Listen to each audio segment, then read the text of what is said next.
menunaikan haji, menunaikan umrah, itu semua kerja besar-besar. Tapi tak semua orang boleh menjaga lidahnya. Kalau yang perempuan tutup aurat dah, bertudung labuh dah, berjubah dah, berniqab dah, berpurdah dah, tapi tak kuasa nak menjaga nak menjaga lidah. Allah, tak kuasa nak menjaga lidah, menderhakai suami. Sembahyang banyak dah, tutup aurat dah, baca Quran dah, puasa dah, tapi tak kuasa nak menahan lidah daripada menutur ataupun bertutur perkataan yang dibenci oleh Allah Subhanahu wa taala. Maka waspadalah kita. Waspadalah kita.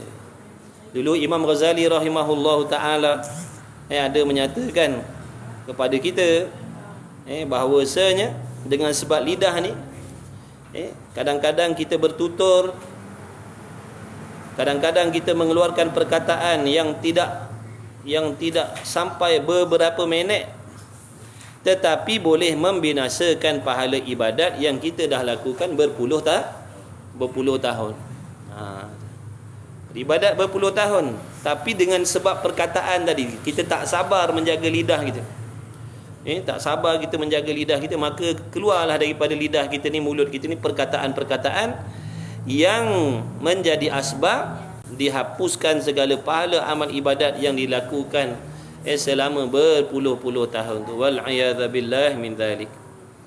Maka rugilah, meskipun pada zahirnya banyak ibadat, banyak puasa, berqiyamul lail, baca Quran, khidmat rumah tangga, mencari nafkah dan sebagainya, oleh kerana lidah tadi tak dijaga, habis binasalah segala pahala amal ibadat.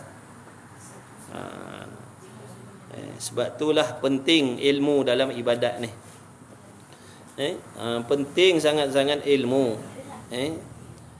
Kita wajib mengetahui apakah pantang larang di dalam ibadat. Kalau tak, ibadat kita takkan kesampaian, tak sampai maksud, tak sampai tujuan. Kita beribadat tujuannya agar diterima oleh Allah.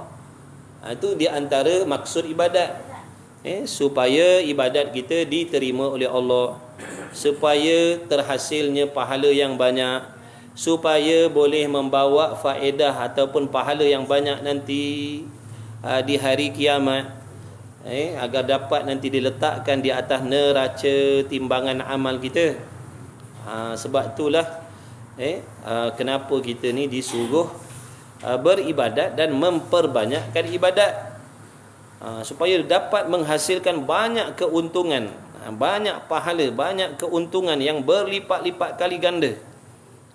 Tetapi malangnya bagi diri kita yang tidak menjaga anggota lidah kita. Alangkah malangnya kita yang tidak menjaga, yang tidak berwaspada, yang tidak berhati-hati dengan anggota lidah kita, yang menjadi asbab terhapusnya segala pahala amal ibadat kita. Na'udzubillahi min zalik. Besok buat lagi ibadat, semayang lagi, puasa lagi, qiyamul lail lagi, baca Quran lagi, mengaji lagi, mengajar lagi. Lepas tu cakap lagi benda-benda haram lagi, mengumpat lagi, mengadu domba lagi, memfitnah lagi, habis pahala ibadat. Jadi waspadalah, hati-hatilah, jangan menurut hawa nafsu, jangan mengikut hawa nafsu yang mengajak kita mengeluarkan perkataan yang membinasakan pahala amal ibadah kita. Jaga-jagalah Allah. Rugi penat ibadat. Nanti kita yang menyesal. Kita yang menyesal sebab tak jaga lidah kita. Sebab tu diam tu terlebih baik lagi. Berdiam tu lebih baik daripada kita bercakap. Ada kalanya diam tu lebih afdal. Kerana kalau kita bercakap, kadang-kadang keluar perkataan yang membinasakan amal. Jadi jagalah. Dan apa yang kita tulis sama seperti apa yang kita tuturkan. Apa yang kita tulis sama Hukumnya seperti apa yang kita tuturkan, sama. Jadi jaga tulisan, jaga jari kita dan jaga lidah kita. Ini benda yang diakui oleh ubat sendiri. Ahli ibadat sendiri pun mengaku, maknanya dalam banyak-banyak ibadat itu nak sabar dengan lidah tu terlebih payah. Beribadat boleh, berqiyamul lail boleh, tapi nak menjaga lidah dalam jangka masa yang panjang tu sangat sukar. Mesti nak cakap benda haram. Mesti nak cakap benda haram. Nafsu setan nak halang kita buat ibadat. Tiba-tiba kita bermujahadah, bersungguh-sungguh melawan kehendak hawa nafsu, boleh beribadat. Daripada tak solat jadi boleh solat. Daripada tak nak baca Quran, boleh baca Quran. Daripada tak nak puasa, boleh berpuasa. Tetapi nafsu dan setan tadi tidak berpuas hati lagi. Tak puas hati. Dia cuba pula untuk merosakkan amalan kita dah buat pula. Mula-mula dia halang kita daripada buat ibadat. Tiba-tiba kita lawan, boleh beribadat dengan taufik Allah, boleh beribadat, boleh semayang, boleh tutup aurat, boleh mengaji, boleh mengajar dan macam-macam lagi. Jadi setan nafsu tak puas hati lagi. Dia akan berusaha memastikan ibadat yang dah dibuat tadi akan binasa, akan rosak, tidak diterima oleh Allah. Dia hasut kita pula supaya membuat benda-benda yang merosakkan pahala amalan yang kita dah buat. Dia hasut kita supaya bercakap, mengumpat, memaki hamun, memfitnah, mengeluarkan kata-kata kesat pada ibu bapa kita, mengeluarkan kata-kata kesat pada suami kita. Na'udzubillah min zalik.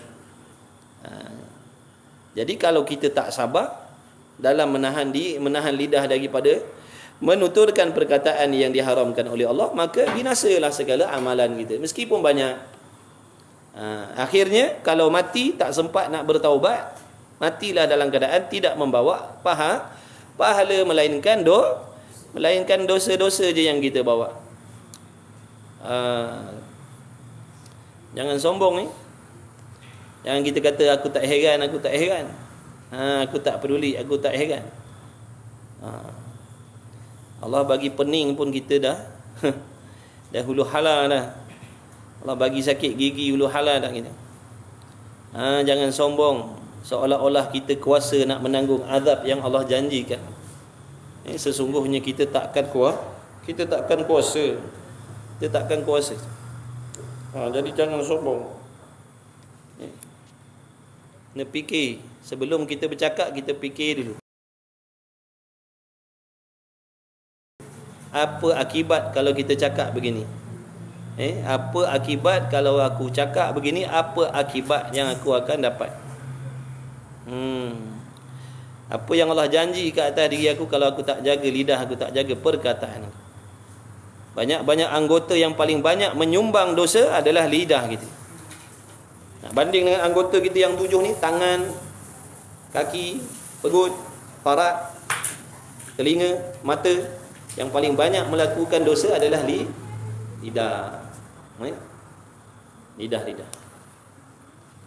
Waktu Nabi SAW ada bersabda yang maksudnya, barang siapa boleh menjamin kepada Nabi SAW, dia boleh menjaga lidah dan menjaga kemaluan dia.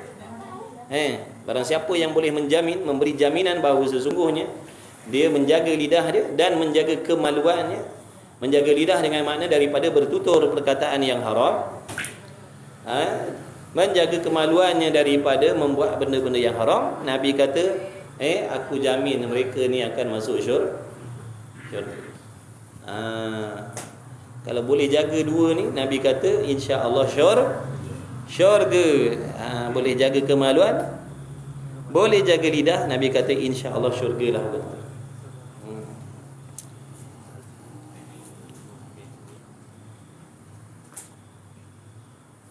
Nampak macam remeh, tapi dia punya kesan dia sangat-sangat besar, celaka dia.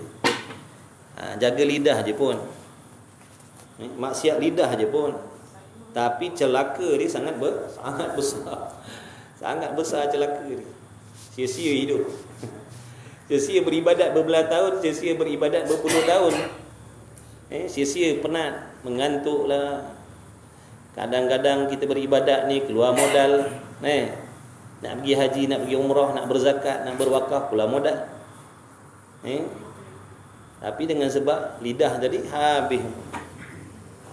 Jadi jangan kita memandang remeh, jangan pandang ringan, jangan pandang ringan.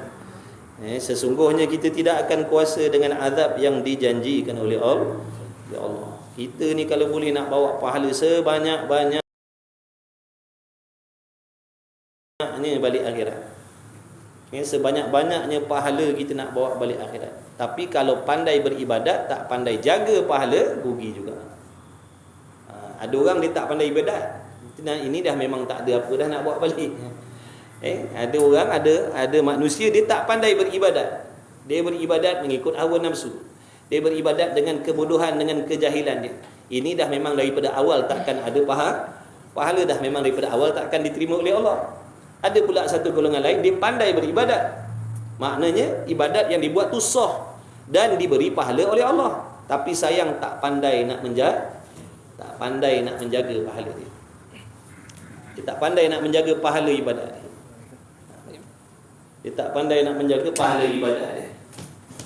Patut kan. Ada switch lupa tekan. Allah, ada orang dia dah pandai buat ibadat.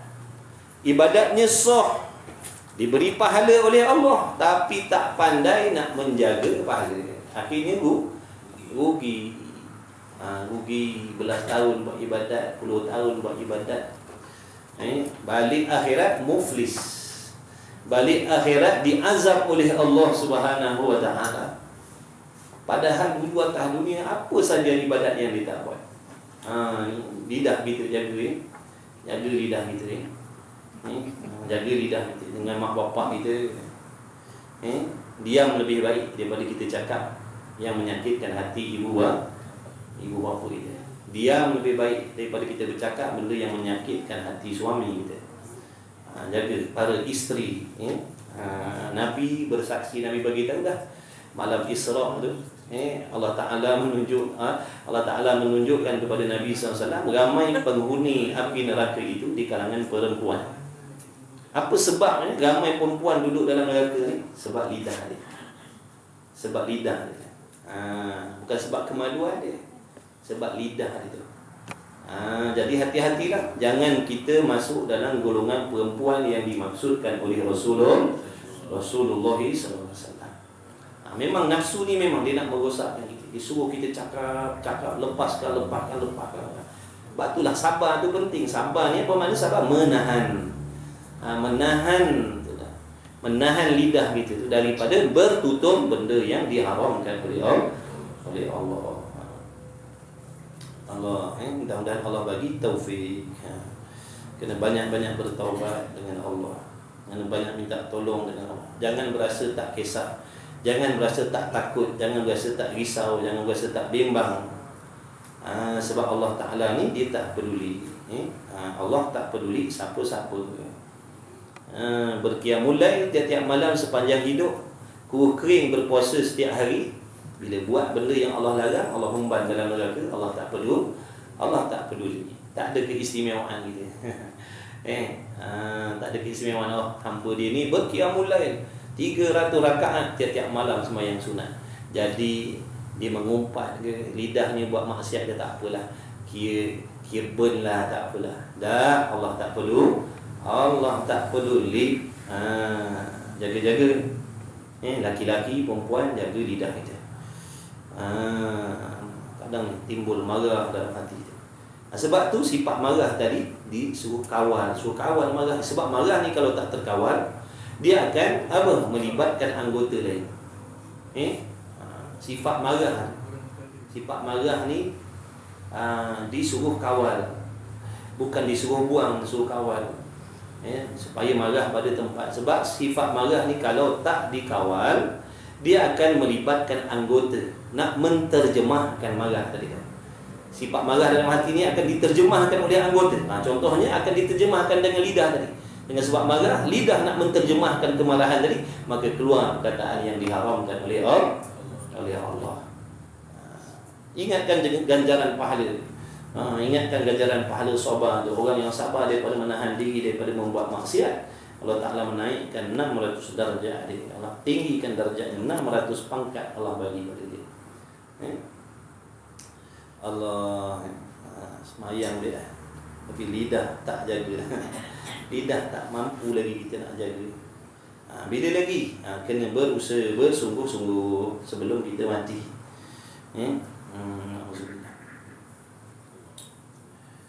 Kadang kita tak puas nampak macam tak ada apa, alah lidah je pun. Allah. Orang yang sayangkan pahala, dia akan takut. Orang yang sayangkan pahala, orang yang takut balik akhirat dalam keadaan muflis, dia akan risau bimbang. Dia akan jaga lidah dia musuh. Biarlah pecah dalam hati dia pun tak apalah. Daripada dia keluarkan perkataan yang menjadi asbab batal segala pahala ibadat dia. Na'udzubillah. Bahwasanya umat yakni orang yang banyak ibadat apabila bersungguh-sungguh mereka itu dalam ibadat tiada kuat, mereka itu adalah ibadat dengan suatu yang lebih afdal daripada sabar atau perkataan dalam fasal yang panjang. Kemudian kembali ia kepada yang demikian itu, yakni berkata kepada Nabi Yusuf, maka berkata ia, dan tiada ada sekali-kali padamu sesuatu yang terlebih banyak daripada memeliharakan lidahmu, dan tiada sesuatu yang terlebih terkaya daripada sejahtera dada engkau.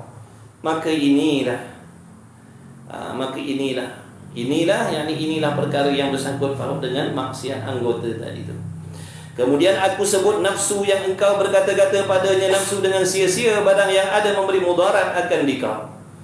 Jikalau engkau berkata astaghfirullah, maka terkadang muafakat bagimu daripada saat yang mustajab.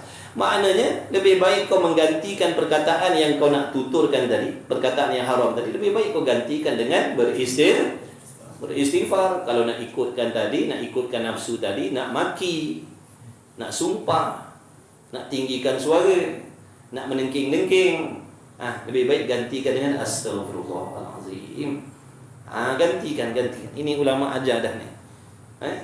Kita cuba beramal. Bila tergerak aja hati kita, supaya mengeluarkan perkataan yang dibenci oleh Allah, gantikan dengan astaghfirullahalazim. Ganti daripada perkataan yang haram tadi.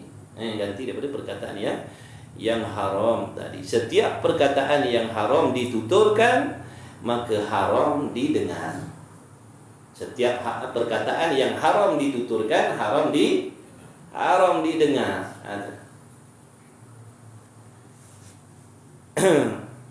Jadi jangan dengar. Haram dengar. Perkataan yang haram ditutur, haram didengar. Maknanya kalau ada orang bertutur benda haram, jangan dengar. Sebab bila dengar, dia akan memberi kesan yang tak baik pada hati kita. Kadang-kadang dalam WhatsApp dia tak cakap, dia cakap tak berani. Takut bekas kat pipi dia 5 jari. Dia cakap dalam WhatsApp. Sama je hukum dia. Sama tu. Tutup lagi baik, blok lagi bagus daripada membiarkan dia menulis benda-benda yang haram. Blok. Sebab apa blok tadi? Sebab apa halang dia tu, sekat tadi? Sebab nak menyekat dia daripada berterus-terusan mengeluarkan perkataan yang dibenci oleh Allah, yang memudaratkan diri dia sendiri. Dan kita yang membaca pun jadi mudarat, jadi sakit hati, jadi na'udzubillah.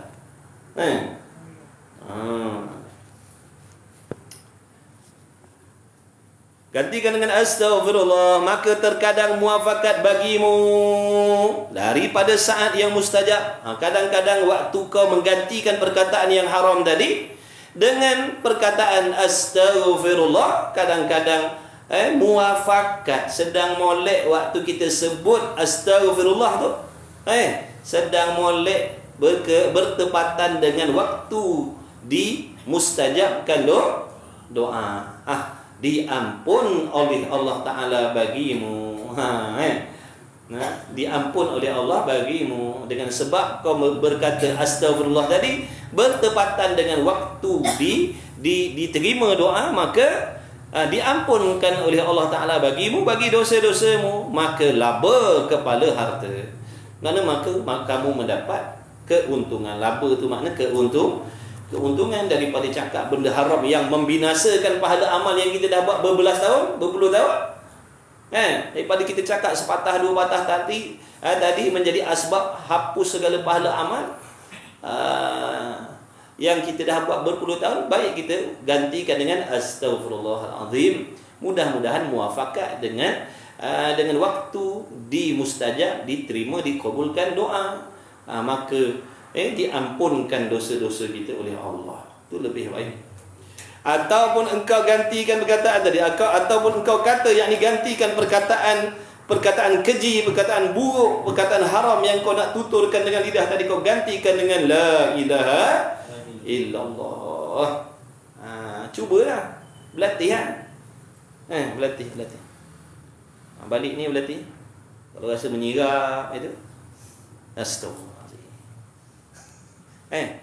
Kalau rasa menyirap tu, nak cakap benda-benda tak elok tu, astaghfirullahaladzim, la ilaha illallah. Allah lagi kasih kita. Allah lebih kasih, Allah lebih redha kita daripada kita menurutkan nafsu yang menghasut supaya bercakap benda-benda yang menjahanamkan pahala amal kita, menjadi kebencian Allah, menjadi asbab dilaknat oleh Allah Subhanahu wa taala. Allah, moga kita diberi taufik. Payah ni, baca senang, nak beramal tu, selagi tak keluarkan perkataan tu, tak puas hati. Tak puas hati. Sebenarnya yang tak puas tu nafsu tak puas. Bila dia maki, bila dia kata begini, baru puas hati. Puaslah setan tadi tu. Puaslah setan dan nafsu tadi. Kerana apa? Dah merosakkan amal ibadah kita. Jaga-jagalah. Bukan senang nak masuk syurga, tuan-tuan. Bukan senang nak masuk syurga, bukan senang nak bawa balik pahala banyak-banyak. Kita kena pandai, kena tahu, kena jaga pantang larang dalam ibadat. Beribadat dah sebanyak mana pun, kalau tak berpantang, tak ada untung yang kita akan bawa balik. Makanlah ubat apa pun, selagi tak menjauhi pantang, takkan sembuh sampai bila-bila. Makanlah ubat apa pun, tak berpantang, taknya sembuh. Buatlah ibadat apa pun, tutup aurat, baca Quran, qiyamul lail, khidmat rumah tangga, tapi lidah kita tak jaga, takkan ada keuntungan yang kita dapat. Bahkan kecelakaan yang menanti kita kalau tak taubat sungguh-sungguh, celakalah yang menanti, azablah yang menanti. Atau engkau kata la ilaha illallah, maka adalah bagimu daripada pahala dan pertaruhan barang yang tiada meliputi dia dengan wahammu. Makna betapa besarnya pahala yang kau akan perolehi daripada asbab kau menggantikan perkataan haram tadi dengan la ilaha illallah. Kau akan diberi pahala yang tak boleh nak dihitung banyaknya. Yang tak boleh nak dihitung banyaknya yang diberi oleh Allah Subhanahu wa taala.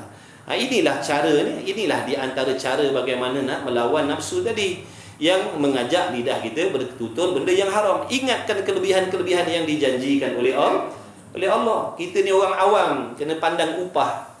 Kena ingatkan upah-upah yang Allah nak bagi tu, baru insya-Allah ada kekuatan kita nak buat. Dan yakin benda tu pasti diberi oleh Allah. Sebab tu wajib, makna beriman dengan perkara gaib ni. Wajib beriman, wajib yakin dengan perkara gaib. Yang nama pahala ni benda gaib. Kalau kita merasakan pahala ni benda ada ke, benda tak ada ke, ya ke tidak, jadi tak akan memberi kesan kepada diri kita nak bersungguh-sungguh. Bagi orang yang yakin adanya pahala, dia akan bersungguh-sungguh. Pahala tu bukan khayalan. Cuma ditutup oleh Allah, dilindung oleh Allah. Nak menguji sejauh mana keyakinan, kepercayaan kita tentang perkara gaib yang dikhabarkan oleh Rasulullah sallallahu alaihi wasallam. Kalau Allah zahirkan yang nama pahala, tak adalah jadi ujian. Hari ni kita kawal lidah kita, kawal lidah kita daripada bertutur yang haram, tiba-tiba jatuh duit daripada langit beribu-ribu. Itu ramailah orang nak sabar. Pasal tak bercakap ni, duit turun banyak dah. Asal tak maki hamun, duit. Agak-agak kita nak jaga lidah tak? Kalau waktu nak maki tadi tu kita sabar, tiba-tiba Allah bagi duit 5-6 ribu, nak sabar tak? Nak tahan tak lidah? Tak nak? Pembohong. Mestilah nak tahan. Duit dah turun daripada langit. Tak payah bekerja. Sabar je, duit turun 5-6 ribu. Lepas tu agak-agak nak sabar selama mana? Berapa minit agak-agak nak sabar? Sampai mati. Sampai mati kita akan sabar. Turun lagi 5-6 ribu. Dah 12 ribu. Dah 24 ribu. Lagi sabar lagi. Tapi oleh kerana yang nama pahala tu tak nampak, bahkan pahala ni lebih dahsyat daripada duit lagi. Inilah yang menjadikan kita tak berapa nak bersungguh. Kerana ada masalah pada mata hati kita. Sebenarnya ada masalah pada mata hati kita. Tak nampak akhirat tu. Tak nampak kelebihan akhirat tu seperti mata zahir kita ni melihat kelebihan dunia. Bagi orang yang mata hatinya bersih, dia nampak, dia melihat kelebihan-kelebihan akhirat tadi, seolah-olah mata zahir dia melihat kelebihan dunia. Sebab tu dia sanggup menahan. Sebab tu dia sanggup bersabar. Sebab pada dia nampak sungguh. Itu yang menguatkan diri mereka, menyungguhkan diri mereka. Adapun kita ni, hati kita ni, sebab tu kena baiki hati, kena bersihkan hati, kena sucikan hati. Kita ni duk make up je. Hati kita tak nak make up. Hati kita tak nak make up. Pagar rupa kita make up. Sabun ini, sabun tu, lotion ni, lotion tu. Takut jeragat. Takut berkulat. Sabun muka lain, sabun lengan lain, sabun betih lain, sabun rambut lain. Nampak tak? Bukan main jaga lagi. Tapi hati kita tu berkeladak, kotor, bernajis, kita buat tak peduli. Sebab itulah kita tak nampak kelebihan akhirat tu. Sebab tu bila sebut pahala tak berasa apa pun. Sebutlah rugi, jaga perkataan, jangan cakap benda-benda macam tu, nanti rugi. Tak ada rasa rugi. Sebab yang nak rasa untung akhirat dan rugi akhirat ni hati. Hati yang bersih dia akan dapat merasakan kerugian akhirat. Hati yang bersih akan dapat merasakan keuntungan akhirat. Tapi masalahnya kita ni, hati kita tu, hati kita ni kotor, hati kita ni penuh dengan dosa. Kita tak bertaubat. Kalau taubat pun tak sah. Lidah je cakap astagfirullah, astagfirullah, tapi tak sampai ke dalam hati. Tak cukup syarat-syarat taubat. Macam mana Allah nak bersihkan hati? Macam mana Allah nak bersihkan hati bila taubatnya tak cukup syarat? Sedangkan ulama' dah bagi tahu dah, di antara tanda-tanda taubat orang tu diterima oleh Allah, dia akan rasa takut nak mengulangi dosa. Dia jadi takut, dia jadi risau, dia jadi bimbang. Sebab apa? Hati dia dah bersih. Tapi selagi hati kita tak bersih, bergelumang lagi dengan najis-najis dosa maksiat tu, dia tak akan rasa takut, dia tak akan rasa risau, dia tak akan rasa bimbang, dia tak akan rasa bersalah nak mengulang-ulang maksiat yang serupa. Itu tanda-tanda taubat kita tidak diterima oleh Allah.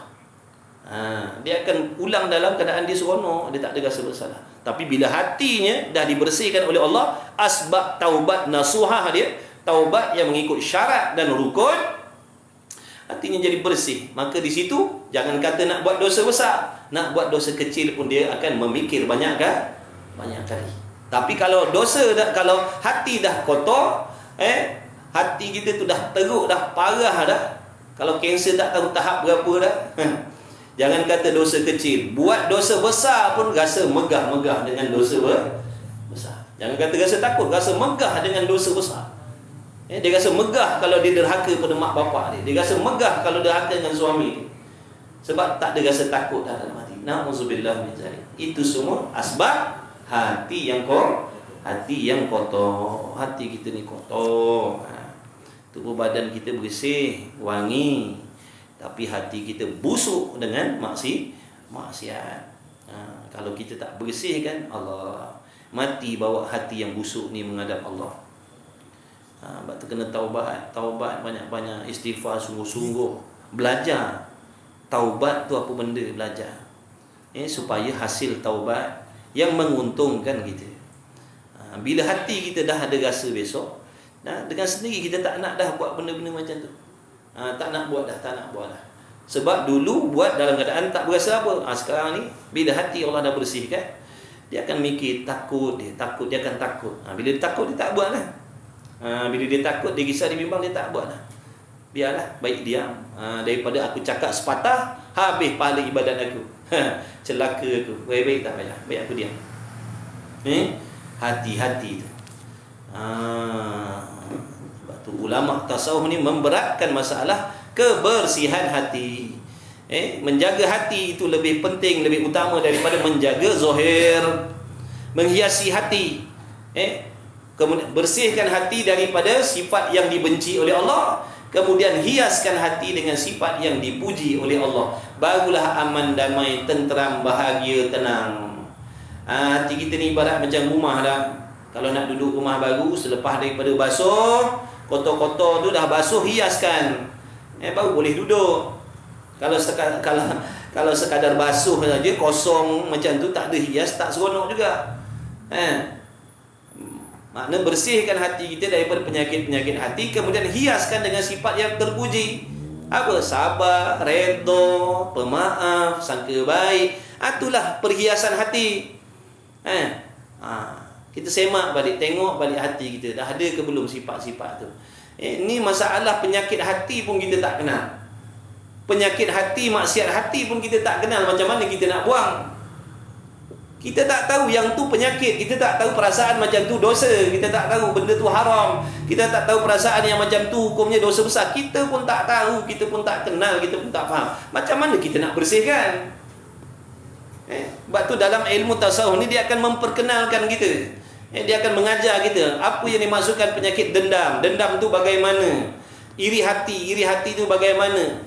Apa tanda-tanda dia? Apa sebab-sebab dia? Itu peranan ilmu tasawuf ni. Supaya kita boleh mengetahui, mengenal pasti penyakit-penyakit tu, supaya boleh kita ubati cepat-cepat, rawat cepat-cepat. Jangan biarkan ada bermaharaja lela dalam hati kita, sehingga hati kita jadi rumah setan dah. Hati kita dah jadi rumah setan dah. Bukan rumah malaikat, hati kita dah jadi rumah syaitan. Syaitan bermaharaja lela duduk dalam hati kita. Sebab apa? Hati kita penuh dengan sifat-sifat yang Allah benci tadi. Hasad ada, dengki ada, dendam ada, sangka buruk ada, takabur ada, riya ada, ujub ada, sum'ah ada, hubbul jah ada, hubbul riyasah ada, hubbul mal ada, semua ada lengkap. Apa tak hati kita dihuni oleh syaitan? Sebab tu kebaikan tak boleh masuk. Sebab tu benda baik tak boleh masuk dah, tak boleh masuk, melantun. Sebab hati kita dah didiami oleh syaitan. Kata ulama, hati yang jahat ni adalah rumah syaitan. Malaikat akan lagi jauh, malaikat mulhim akan lagi jauh. Dia macam mana cara nak bersihkan? Taubat. Itulah cara dia. Taubat sungguh-sungguh. Taubat sungguh-sungguh akan membersihkan hati. Kemudian hiaskan hati tadi dengan sifat-sifat yang dipuji oleh Allah, supaya hati kita tu dihuni oleh malaikat. Bila malaikat dah huni hati kita, insya-Allah benda-benda jahat payah nak masuk lah. Benda jahat payah nak masuk lah. Payah nak masuk. Gitu je hati kita. Cepat-cepat, jangan lengah-lengah. Sebab hati yang kotor ni adalah hati yang tidak ada nilai di sisi Allah. Tak ada nilai pun. Orang hati kotor ni tak ada nilai. Meskipun zohirnya hebat, berpangkat, berjawatan, cantik, handsome, segah, tapi hati kotor, tak ada nilai di sisi Allah. Na'udzubillah min zalik. Kena fikirkan, kena takut azab Allah. Kena takut azab Allah. Kena ada takut rosak pahala amal. Takut amal tak diterima oleh Allah. Kena ada perasaan takut tu. Jangan tak ada. Kalau tak ada, kita buat tak peduli. Ada ku kisah kata dia. Ada ku kisah. Ada ku heran. Ada ku peduli. Sombong. Sombong. Allah uji sakit perut dah, bergulung dah. Allah uji sakit perut, bergulung dah. Makan 5-6 hari tak terberak, sakit perut dah, bergulung dah kita. Mana kita kata tak heran tadi? Ha? Itu baru jenis susah macam tu Allah bagi pun dah tak tahan dah. Ini azab Allah tau. Nanti dalam mulut kita ni nak dituangkan air-air tembaga panas tu. Yang menggelegak tu. Makan buah-buah zakum tu. Bila dimakan hancur lebu perut kita. Tak mati pula tu. Dibakar jadi arang tak mati. Berulang-ulang dalam neraka. Allah. Sebab tu nafsu ni dia sombong nafsu. Dia akan bercakap benda yang hakikatnya dia tak mampu. Dah nyata dah kan tadi. Allah bagi sakit sini kita dah tak tahan. Bagi sakit gitu dah tak tahan. Bagi lapar dah tak tahan. Bagi panas sikit dah tak tahan. Tiba-tiba dia kata ada aku heran. Nampak tak? Padahal yang dia cakap tadi tu benda yang dia sendiri pun tak sanggup. Tapi nak cerita jahatnya nafsu ni, sombongnya nafsu dengan Allah. Awal-awal kejadian nafsu tu bila Allah ciptakan, Allah tanya siapa kau dan siapa aku? Dia kata engkau, aku. Itu nafsu punya jahat. Sombong dengan Tuhan. Jadi tak heranlah kalau keluar perkataan-perkataan macam tu daripada mulut ni. Sebab nafsu tadi dia memang sombong dengan Allah. Dia kata ada aku heran, ada aku risau, ada aku peduli, pahala habis. Ada aku peduli, ada aku heran. Allah. Allah baru uji lapar. Aku sakit, baru pening sikit, migrain. Aduh, dah migrain. Ingat kuat sangat. Ingat hebat sangat. Yang kata tak heran. Baru migrain, baru sikit. Belum Allah gentikan dekupan jantung kita. Allah, sombongnya kita manusia. Nafsu kita sombong.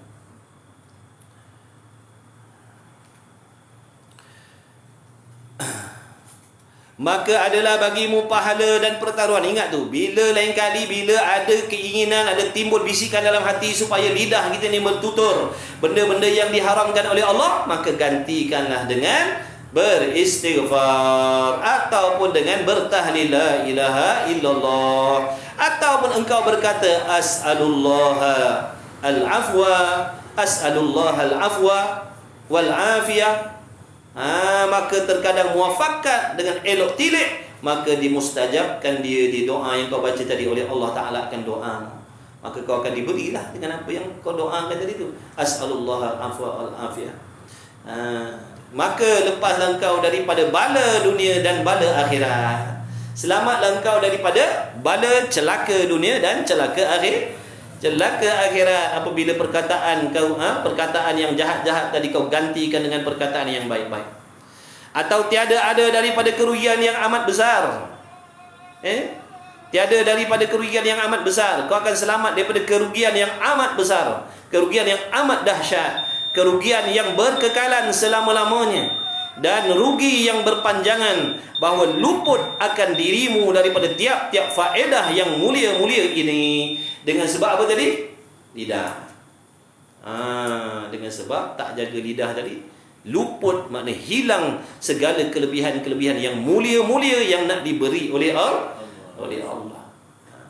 Kita gadaikan, kita lepaskan kemuliaan-kemuliaan yang sangat-sangat dahsyat yang Allah nak bagi, semata-mata nak puaskan hati di dunia.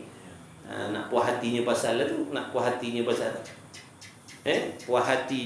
bila dapat cakap macam tu, dapat maki hamun macam tu, dapat tulis macam tu, puas hati. Padahal dengan puas hati tadi tu membinasakan segala faedah-faedah yang mulia yang Allah janjikan untuk diri. Dan engkau jadikan dirimu dan waktumu di dalam sia-sia. Sia-sialah. Kau hidup sia-sialah atas dunia ni. Sia-sialah kita hidup atas dunia ni. Allah Ta'ala dah bagi modal, iaitu umur, supaya gunakan umur ataupun masa tadi mengumpul pahala ibadat sebanyak-banyak mungkin. Tiba-tiba kau salah gunakan, kau tak jaga pantang larang, jadi sia-sialah hidup kau atas dunia ni. Orang lain hidupnya tak sampai 20 tahun, tapi bawa balik akhirat faedah ataupun pahala yang berlipat-lipat kali ganda, bergunung ganang pahala bawa balik, umurnya pendek. Sebab apa? Dia pandai, dia bijak melakukan ibadat, dan dia bijak menjaga pahala ibadat. Dia sabar. Kita tak sabar. Allah bagi kita umur 40 tahun, 50 tahun, 60 tahun, 70 tahun, 80 tahun, 90 tahun Allah bagi umur. Tapi balik di hari kiamat besok bukan bawa untung, bawa pahala, bawa dosa bergunung ganang. Bawa dosa bergunung ganang. Alangkah celakanya hidup. Alangkah celakanya hidup kalau macam tu. Tak ada faedah pun kita dapat ambil di hari kiamat besok. Hidup dah macam orang lain, tapi orang lain dapat untung, dapat syurga, kita dapat api neraka pula dah. Celakalah hidup kita. Memang celaka hidup. Tak hidup lagi baik. Kalau macam tu lah, tak hidup lagi baik. Sebab itulah orang-orang ahli maksiat tu, orang kafir tu kan, bila nanti di hari kiamat dia tengok orang Islam, orang mukmin, akhirnya Allah Ta'ala keluarkan daripada neraka masuk syurga, tiba-tiba dia pun berasa, kejap lagi ni kan barangkali kita pun akan dilepaskan oleh Allah daripada neraka ni masuk syurga juga. Yang dimasukkan ke dalam syurga tu orang mukmin, orang yang dalam hatinya ada iman dengan Allah meskipun banyak melakukan dosa maksiat, tapi akhirnya masuk juga dalam syurga. Ada pun orang kafir, orang munafik, dia kekal dalam neraka selama. Lepas tu dia kata apa? Alangkah eloknya kalau dulu atas dunia aku jadi tanah lagi baik. Kalau macam ni lah berkekalan dalam azab neraka Allah ni, kalau dulu aku jadi tanah lagi baik daripada jadi manusia. Itulah keluhan, penyesalan di atas orang-orang yang menderhakai Allah, yang sombong dengan Allah. Kita jangan sombong. Kita ni lemah, kita ni dhaif, kita ni tak kuasa. Jangan sombong. Baiki hati kita. Bila hati baik, lidah pun baiklah. Mustahil kalau hati baik, lidahnya ataupun jarinya menulis benda yang jahat-jahat. Nabi dah bagi dah petanda. Anggota zahir ni adalah apa? Rakyat. Hati itu adalah raja yang memerintah. Jadi kalau hatinya bertakwa, hatinya bersih, hatinya suka benda-benda baik, maka lidahnya akan suka cakap benda baik-baik. Makna jarinya pun suka menulis yang baik-baik. Tapi kalau mulut kita suka cakap benda kotor, benda haram, benda keji, jari kita suka menulis benda kotor, benda jahat, benda keji, itulah menunjukkan bahawasanya hati kita juga kotor. Hati kita kotor. Hati yang bersih dia tak akan suruh tulis benda yang jahat-jahat. Dia tak akan suruh lidah cakap benda yang jahat-jahat. Hati yang baik dia akan suruh lidah cakap yang baik-baik, yang elok-elok. Jadi di situ kita boleh nilai hati kita bagaimana. Maka renung-renungkan, adakah kita nak mati dengan bawa hati yang macam tu? Ataupun macam mana? Adakah kita nak mati, nak menghadap Allah bawa hati yang macam tu? Ataupun bagaimana? Kalau tak nak, bersihkanlah cepat-cepat. Allah. Dan lebih-lebih sekurang-kurangnya barang yang melazimkan dikau pada cercanya dan hisab dan pemalu dan habas pada hari kiamat. Mana setidak-tidaknya kau akan selamat nanti daripada aib, daripada malu di hari kiamat besok. Ada sebut dalam kitab Tanbihul Ghafilin sana. Bila kita ni malu besok di padang mahsyar, gugur daging-daging muka kita. Tu. Kalau malu atas dunia ni merah muka. Kalau kita malu atas dunia ni merah muka kita. Tapi bila malu di hadapan Allah besok, gugur daging-daging muka kita. Punyalah azabnya, na'udzubillah min zalik. Mana hebat kita? Mana kuat kita? Mana hebat kita? Tanya diri kita, mana hebat kita? Mana kuat kita? Allah bagi masalah pun kita dah tak sanggup dah nak bunuh diri. Macam-macam. Mati lagi baik. Padahal bukan duduk dalam api pun, Allah bagi masalah je. Pas satu masalah dia kata mati lagi baik. Macam ni. Menunjukkan lemahnya, tak tahannya dengan ujian masalah. Belum Allah uji dengan api lagi. Nak lari tak boleh lari. Nak lari mana? Nak pergi alam mana? Anda kata boleh lari alam lain pun juga milik Allah. Milik Allah, nak lari mana? Tak boleh lari. Mau tak mau kena taat kepada Allah. Mau tak mau kalau nak selamat kena taat kepada Allah. Kena buang kesombongan kita. Buang kesombongan. takabur dalam diri, tak takut dengan azab, tak peduli hilang pahala, tak peduli kalau rugi. Itu semua nafsu yang jahat. Itu nafsu dan setan tu bekerja sama nak merosakkan kita. Besok bila kita kena humban, dihumbankan sekali dengan setan. Dihumbankan sekali dengan setan-setan dalam neraka itu. Ditambat dengan setan, dihumban sekali. Sebab waktu hidup dunia dulu kita taat pada perintah setan. Maka itulah kawan dia dan neraka besok. Nauzubillah. Moga Allah jauhkan diri kita. Ku anfusakum wa ahlikum nar. Jaga diri kita dan anak bini kita daripada azab neraka Allah yang tak tertanggung. Dan lebih-lebih lagi kurang barang yang melazimkan kau pada cerca dan hisab dan pemalu dan habas, mana tertahan pada hari kiamat. Kalau kita tak jaga lidah kita, nanti jadi asbab kita ni tertahan, tak boleh masuk syurga. Tak boleh masuk syurga, kena tahan dulu. Kena duduk neraka dulu. Tak tahulah berapa juta tahun. Orang lain dah beratus-ratus tahun duduk dalam syurga, bernikmat-nikmat dengan nikmat syurga. Kita, na'udzubillah, beribu-ribu tahun duduk dalam neraka tak keluar-keluar. Orang lain dah berseronok dalam syurga tu beribu tahun seronok dah. Na'udzubillah min zalik. Fikirlah, fikir panjang-panjang, fikir masak-masak, fikir habis-habis. Sebab tu Allah bagi kita akal supaya kita berfikir. Dan jaga akal kita itu dengan ilmu. Jangan biarkan akal semata-mata. Akal tu kena jaga dengan ilmu agama. Dan sebenarnya telah eloklah yang berkata sekira-kira syair, katanya, tawan olehmu akan 2 rakaat di dalam kelam malam, apabila ada engkau selesai lagi mustarihan. Kata syair ni, dia kata, apabila kamu duduk berehat malam-malam tu, daripada kamu berehat tu, baiklah kamu berdiri, paling tidak dapatkan solat 2 rakaat. 2 rakaat paling tidak. Paling tidak saya ingat lagi. Kata Tok Guru, dia kata di antara perjalanan wali-waliullah, paling tidak dia mesti akan bangun. Kalau orang nak menjadi kekasih Allah, kalau dia nak jadi kekasih Allah, paling tidak, paling sedikit dia mesti bangun solat 2 rakaat setiap malam. Itu dia punya perjalanan dia. Mesti, tak dapat tidak, 2 rakaat mesti dia bangun. Tapi janganlah tadi tu bangun dah 2 rakaat, 4 rakaat, tapi lidah tak jaga. Itu jadi hampir lah. Bangun dah qiyamul lail. Tapi lidah tak jaga, tak jadi. Tak jadi. Jadi debu semua. Nak kena jaga lidah, jaga mata, jaga hati. Banyak nak kena jaga.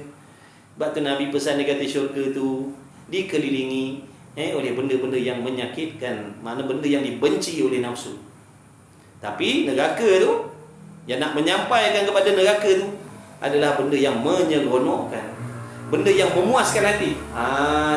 Yang nak menyampaikan kita kepada neraka adalah benda yang menyeronokkan, yang memuaskan hati. Puas-puas tak hati kita dengki dengan orang? Puas. Jaga tu jalan neraka. Jalan neraka tu. Puas tak hati kita mengumpat orang? Puas. Rasa puas bila dapat mengumpat. Tu jalan nak menuju ke neraka lah tu. Tu sebab-sebab kelayakan nak masuk neraka lah tu. Sebab-sebab yang melayakkan diri kita jadi penghuni neraka Allah. Nabi pesan tak?